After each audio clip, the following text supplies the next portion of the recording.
Babylonian Genesis.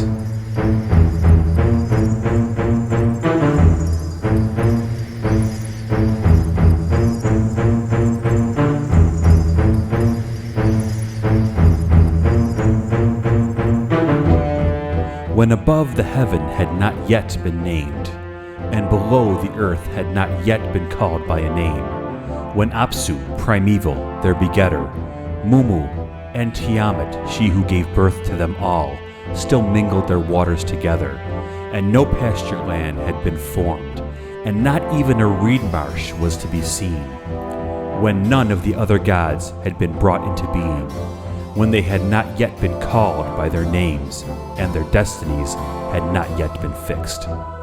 At that time were the gods created within them. Lamu and Lahamu came into being. They were called by their names. Even before they had grown up and become tall, Anshar and Kishar were created. They surpassed them in stature. They lived many days, adding years to days. Anu was their heir presumptive, the rival of his fathers. Anu, his firstborn, equaled Anshar, and Anu begot Nudimmud, his likeness. Nudimmud, the master of his father, was he. He was broad of understanding, wise, mighty in strength, much stronger than his grandfather Anshar. He had no rival among the gods, his brothers. The divine brothers gathered together. They disturbed Tiamat and assaulted their keeper. Yea, they disturbed the inner parts of Tiamat, moving and running about in the divine abode.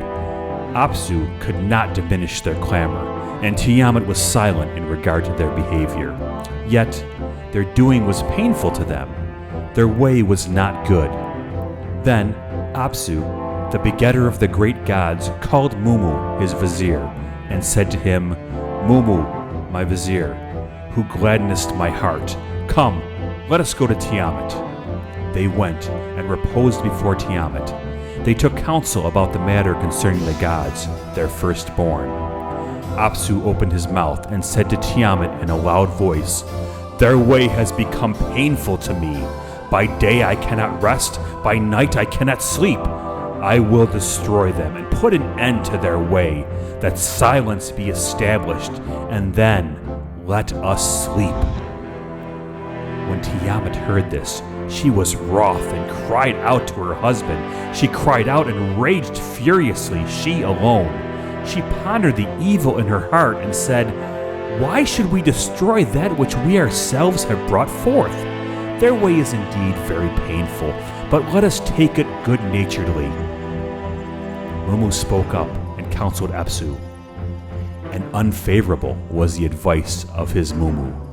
Yes, my father, destroy their disorderly way, then verily thou shalt have rest by day and sleep by night.